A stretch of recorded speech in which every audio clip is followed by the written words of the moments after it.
Hi everybody, I'm Rory Sheridan, the coordinator of the 2013 Boys Under 7s here at KIlmacud Crokes.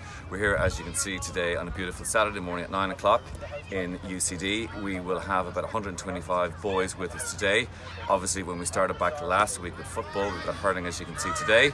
There were concerns for parents. Obviously, we've got a lot of protocols we have to put in place from a COVID-19 perspective, given the fact that a lot of these kids haven't played GAA in the last 6 months. So I'm going to now pass you over to David Keane, who is our lead COVID officer. Here in UCD now with our lead COVID officer, David Keane. David, talk us through the preparations over the last few weeks to get us up and running last weekend and again today here with the 2013s.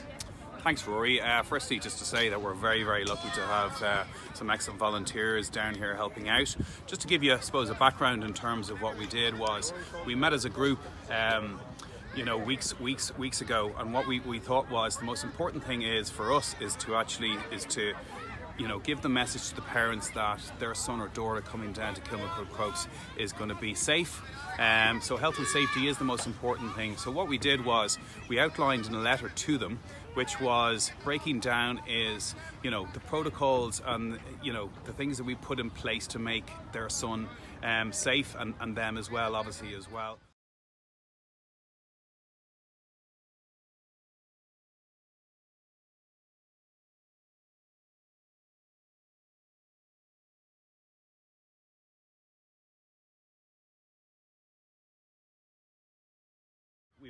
We've got our COVID volunteers who actually were very, very lucky come from the non-coaching parents, because what we didn't want to do was we didn't want to try and draw away from the coaches on the pitch. So we're very lucky that we have a number of volunteers from the non-coaching parents that have come to help us out here today.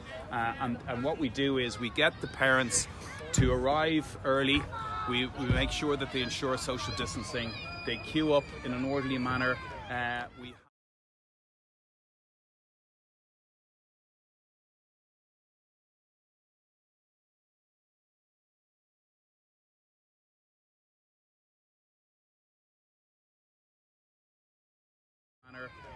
We have in week 1, for example, we ensured that they had their GAA e-learning module done, so they had to screenshot that, they had to show that, we check it off on the list.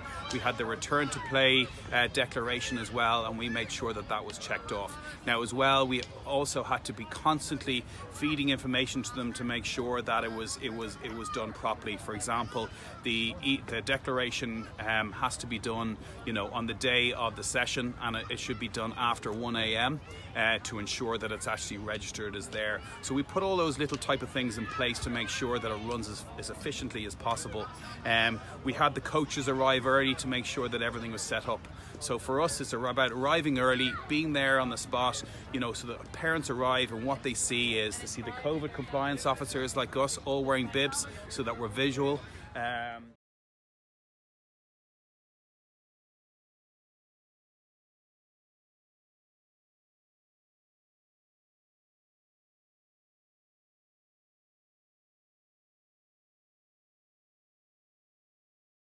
The session starts, and we ensure social distancing. The exercise that we put in place have all been properly planned. Again, we've communicated that to the parents, and then at the end of each session we make sure that all the equipment is disinfected as well. So what we do with that is we have a bucket with some basic things like Milton, and we make sure that it's disinfected afterwards as well.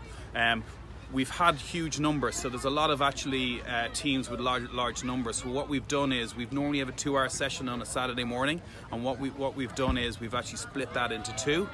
We have a big pitch here, as you can see in UCD, and we've put them into pods. So within the pods, obviously 15 is the max within each pod. So we've generally put about 5 coaches and 10 children within that as well. So when you have about 160 in the whole group, we split it into 9 to 10. We have 80 down, we split them into pods, and then the next 80 go into the following pod as well.